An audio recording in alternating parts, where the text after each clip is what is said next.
দোকানটা কেনার পরে এই এলাকার স্থানীয় তারারে কইছে এই দোকানটা কিনে একজন হচ্ছে জয়ন্ত সাহা মানে এই পাড়ার বাসিন্দা।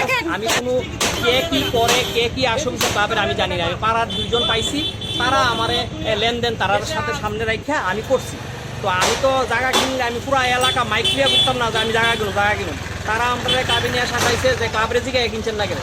আমি কইছি ক্লাবের জিগায় তো আমি তো পাড়ার দুইজনের জিগায় কিনছি এবং তারাও ক্লাবের মেম্বার হই, তারারও সই আছে। তারা জিজ্ঞাসা করে আমি জায়গাটা কিনলাম। 11 তারিখ রেজিস্ট্রি হওয়ার পরে 13 তারিখ তালা দেওয়ার পরে আমরা ক্লাবের কাছে অনুরোধ করলাম তালাটা খোলার লেগা। তারা যারাই তালা দিছে যে নামদারি কিছু লোক আমরা কইছে ক্লাবে গিয়া কইতাম আমরা এটা কিনা ভুল হইছে, ক্লাবে গিয়া নাকে খড় দিতাম, অন্যায় স্বীকার চাইতাম।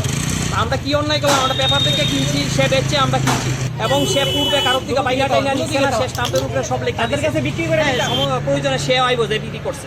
তো আমরা সব কিছু ফ্রেশ পাইছি, আমরা কিনছি। তো এরপরে আমি মাননীয় মুখ্যমন্ত্রীর কাছে কয়েকবার দ্বারস্থ হওয়ার চেষ্টা করছি, অনেকভাবে সহযোগিতা, কেউ আমার মুখ্যমন্ত্রীর কাছে পৌঁছাইছে না। আমার গর্ব আমার এমএলএ মানে আমার বিধায়ক, আমার তো আমি এই পাড়াতে থাকি।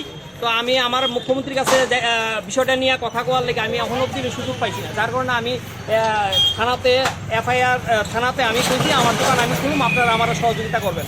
তো আমি এখন আপনারা ভাই দিয়ে কইছি মাননীয় মুখ্যমন্ত্রীর কাছে যে আমরা বিভিন্ন অত্যাচারের শিকার হইতেছি, পয়সাটা নিজের জিনিস কিনা নিজের ঘরে সামনে আইতে পারি না, আগরতলা জন্ম আগরতলাই দোকান খুলতে পারি না, এরকম সিচুয়েশনে আমরা পড়ে রয়েছি।